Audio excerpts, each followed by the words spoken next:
এরপর আল্লাহ তাআলা বলেন ওয়াবিল ওয়ালিদাইনি ইহসানা, এবং তোমরা তোমাদের পিতা মাতার সাথে সদ্ব্যবহার করো।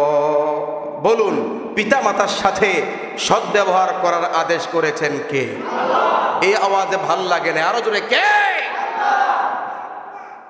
পাঁচ ওয়াক্ত নামাজ আদায় করা যেমন ফরজ, পিতা মাতার সাথেও ভালো ব্যবহার করাটাও ফরজ। আমার প্রিয় ভাইয়েরা, নবীজির একজন সাহাবী নবীজির কাছে গিয়ে বললেন, ইয়া রাসূলুল্লাহ, ইয়া হাবিবাল্লাহ, হে আল্লাহর রাসূল, আপনি আমাকে বলে দেন আমলের মধ্যে সবচেয়ে ভালো আমল কোনটি, সর্বোত্তম আমল কোনটি? যখন সাহাবী এই কথাটি বললেন, তখন নবী আমার বললেন তিনটি আমলের কথা। কয়টি আমলের কথা? জোরসে বলেন, কয়টি আমলের কথা? তিনটি আমলের কথা। এক নম্বরে বলছেন আসসালাতু লিওয়াক্তিহা, সময় মতো নামাজ আদায় করো। দ্বিতীয় নম্বরে বলছেন বিররুল ওয়ালিদাইন, পিতা মাতার সাথে তোমরা সদ্ব্যবহার করো। আল্লাহু আকবার। তিন নম্বর নবীজি বলছেন আল জিহাদু ফি সাবিলিল্লাহ, তোমরা আল্লাহর রাস্তায় লড়াই করো, জিহাদ করো। আমার প্রিয় ভাইয়েরা, এই হাদিসের মধ্যে নবীজি সর্বোত্তম আমলের কথা কয়টি বলেছে? বলেন, কয়টি বলেছে?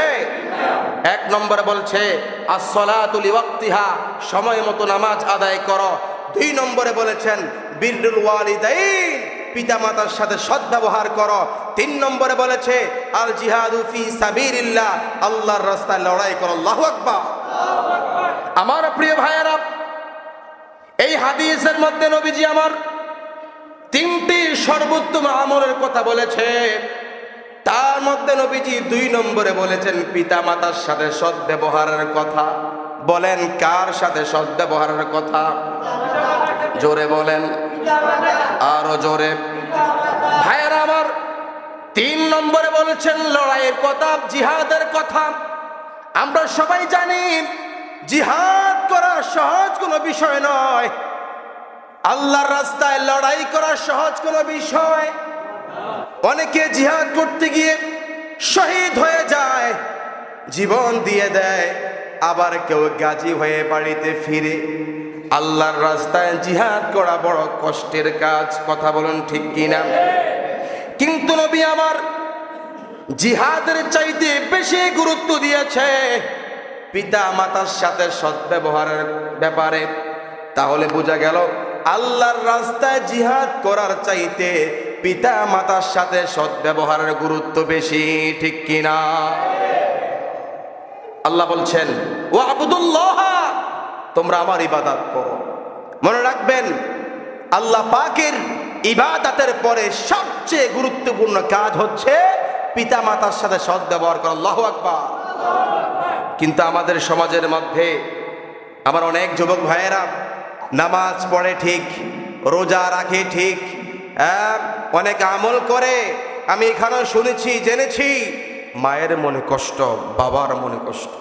ও আমার যুবক ভাইয়েরা, বিশ্বাস করেন বা না করেন, এটাই সত্য এবং কোরআন দ্বারা প্রমাণিত, হাদিস দ্বারা প্রমাণিত।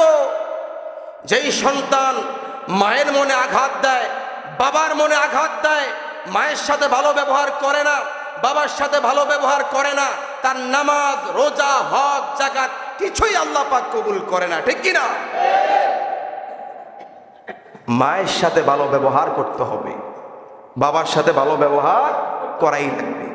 তা আল্লাহ বলছেন ওয়াবিল ওয়ালিদাইনি ইহসানা, তোমরা পিতা মাতার সাথে ভালো ব্যবহার করো। বলেন, পিতা মাতার সাথে ভালো ব্যবহার করার আদেশ করেছেন কে? অমান্য করা যাবে? অমান্য করলে অসন্তুষ্ট হবে কে? বলেন, যেই মুসলমান আল্লাহর অসন্তুষ্টমূলক কাজ করবে সে কি জান্নাতি হবে না জাহান্নামী হবে?